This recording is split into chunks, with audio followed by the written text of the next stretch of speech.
Amid the ongoing tablet scheme scam row, more allegations of fraud relating to the West Bengal government's tablet scheme came to the fore, with several schools in Kolkata's South 24 Parganas and other districts alleging that money allocated for the students has been diverted to other accounts. With hundreds of students alleging fraud, the Kolkata police has set up a special investigation team to look into the allegations of siphoning of funds meant for the tablet scheme.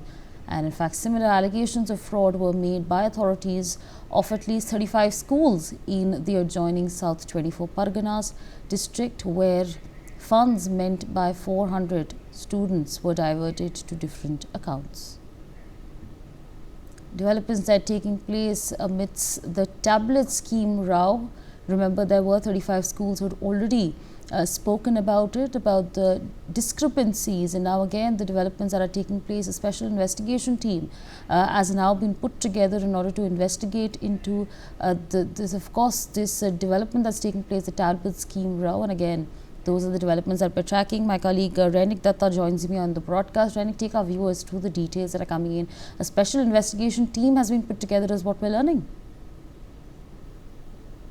देखिए, waste Bengal government की तरफ से जो 11 और 12 का students है, इन लोगों के लिए एक स्कीम तैयार किया गया था, जो स्कीम था तरुण स्वप्न। ये स्कीम के माध्यम से जो भी 11 और 12 का गवर्नमेंट स्कूल का जो स्टूडेंट्स है, उनको टैब दिया जाता है, और टैब देने के लिए टैब का जो पैसा, वो पैसा हर एक स्टूडेंट का जो स्टूडेंट बैंक अकाउंट उस जगह में जमा होता है। मगर ये पूरा स्कैम में देखा गया कि जो पैसा करीब 1000 के ऊपर जो स्टूडेंट्स है उनके अकाउंट में ना पहुंच के ये पैसा दूसरा किसी अकाउंट में पहुंच गया था। और इसी स्कैम का जब इन्वेस्टिगेशन चालू हुआ, इस स्कैम में एक साइबर फ्रॉड का सिस्टम सामने आया है, और इसी को लेकर अभी कोलकाता पुलिस की तरफ से और वेस्ट बंगाल पुलिस की तरफ से ज्वाइंट ऑपरेशनली एक एसआईटी तैयार किया गया है, जिस एसआईटी में कोलकाता पुलिस और वेस्ट बंगाल पुलिस का दो हायर रैंकिंग ऑफिसर के साथ साथ ये पूरा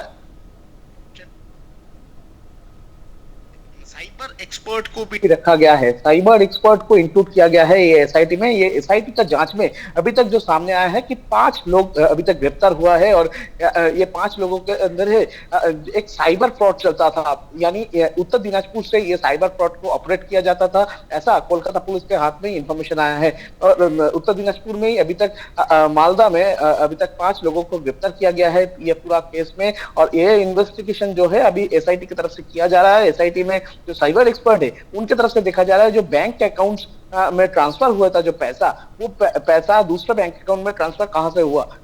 जैसे कि एसआईटी का सूत्र के हवाले से जो खबर मिल रहा है कि ये जो बैंक अकाउंट में स्टूडेंट का पैसा जाता था, ये स्टूडेंट्स का जो बैंक अकाउंट ये हैक किया गया था।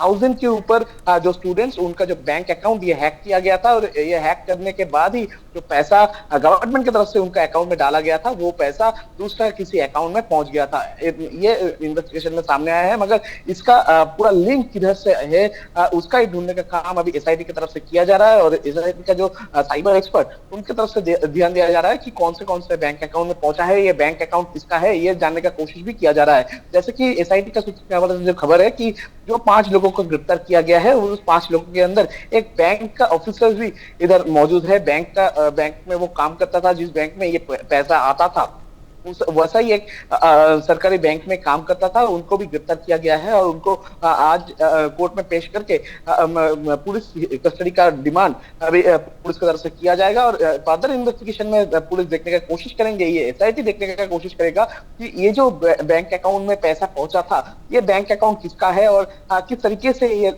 हैकिंग हुआ था, इसका जानकारी भी अभी एसआईटी की तरफ से लिया जा रहा है। Thank you so much. For more such videos, subscribe to the NewsX YouTube channel, hit the bell icon.